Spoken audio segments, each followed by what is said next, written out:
Hey all! Amanda here with your recap for episode 1 of the Qualifiers of season 12 of American Ninja Warrior. There was some tricky editing and a few changes I was unaware of at the time of my prediction video, so stay with me and I'll try to explain. First off, with the events themselves, I was correct with most of the explanations of how the obstacles would work. The shrinking steps were as expected and only took out one competitor. As for the first of the 3 new events, we had Wait For It. I was a little confused on how this was going to work in my prediction video, but in this event, the first 2 bars are attached by a wire, and when the athlete grabs the first bar, their weight causes the bar to drop down while raising the second bar higher, making the transition trickier. Bars 3 and 4 are set up the same way, and 9 competitors were taken out here. Next, we had Ring Chaser, which is what we thought it would be, and surprisingly, it only took out 5 athletes.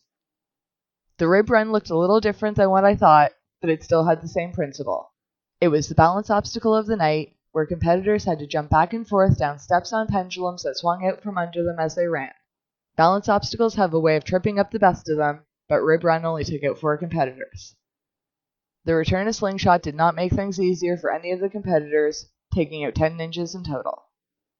And as always, we have the 14.5-foot warped wall, and returning this season, we have the 18-foot mega wall, where competitors have one chance to make it to the top to win $10,000. Last year, if competitors chose to try the mega wall, they had 3 chances to reach the top, and if they failed, they did not complete the course, and the results were based on the time it took for them to reach that point.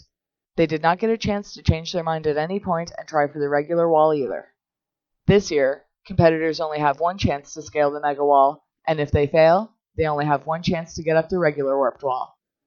There were 3 attempts made on the mega wall during episode 1, with no one completing it. More on that later. As for the runs, again, I am reporting on what I saw and what I have read since, so there could be mistakes, and I still have some questions myself, so if anyone out there can clarify, please feel free to leave a comment below. According to my count, 13 teams of 3 ran, however some runs were digested after the break, and some were completely cut with no mention. There should have been 39 runs in episode 1, but 5 were cut completely, and 1 athlete is unaccounted for. There were 33 runs shown, either in full or digested. Here are the results in no particular order. Last year's rookie Seth Rogers was invited back and brought along Isaiah Wakeham, who fell on the ring chaser, and 19-year-old Ashley Wells, who miscalculated on Wait For It and hit the water. Seth himself went out on the slingshot, and all 3 runs were entirely cut from the show and were not mentioned. The king of the walk-ons, Dave Cavanaugh, who spent 77 days total standing in line for a shot at the course, brought with him 2 other walk-ons. Kenneth Edwards fell on Wait For It, and Sloan Cameron made it to Rib Run. Dave fell on the last step of Rib Run, and all 3 runs were digested.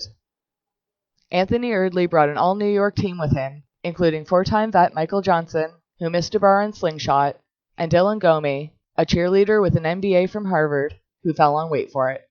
Both of their runs were digested, and Anthony missed a transition on the ring chaser after kicking the first ring with his foot. Casey Shikaki returned again and made it all the way to slingshot, but missed a transition.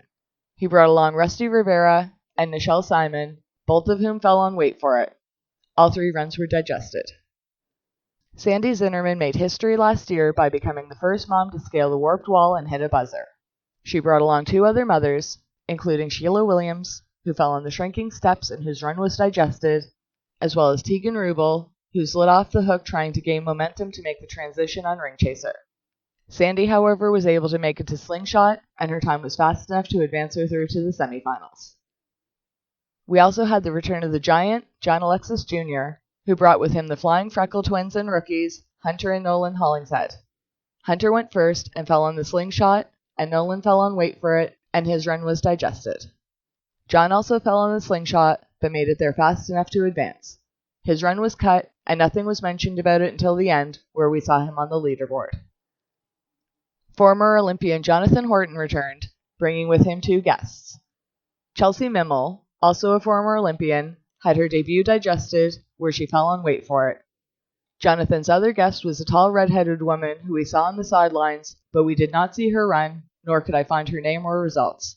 If anyone has any information on this run, please let us know in the comments section. Jonathan also had his run digested, where he barely survived the rib run, only to fall in the slingshot. However, he made it there fast enough to advance. Alyssa Beard brought with her 2 fellow teachers. Robert Moffat and Funky John Huey both went out on Rib Run, where Alyssa once again hit a buzzer, advancing her to the semifinals and placing her at the top of the women's board and amongst the top 12 finishers of the night. Boyfriend James McGrath was on the big screen cheering her on from home, which makes me wonder if he was invited and if he'll be seen later on in the season or not. My favorite ninja brought with him Peter Liston, who fell trying to make the transition from the ring chaser, and David Alvarez, who fell on slingshot. Both runs were digested. As for Flip Rodriguez, he had a devastating miss on slingshot, but thankfully made it far enough fast enough to advance. Grant McCartney formed a big boy club and brought back footballer Cameron Wimbley, who competed on season 4. Cameron fell on the last bar of Wait For It. GMAC also brought back the Speedo Ninja Mike Wright, who hit his first buzzer since his debut, sending him to the semifinals. Results from the show say that Mike attempted the mega wall and failed, but I do not recall seeing the attempt on screen. Grant also attempted the mega wall, but just missed out, but scaled the regular warped wall easily to hit a buzzer and advance to the semifinals.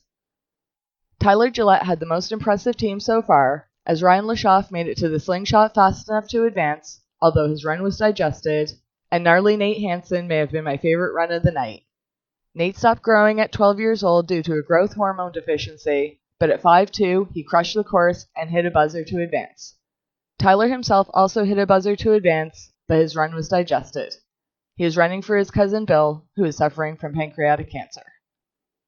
6'6" big dog Jody Avila brought with him his 4'11" wife, Nurse Pauline, who missed the first bar on Wait For It, and friend Rajay Maddox, who also fell on Wait For It, but whose run was digested.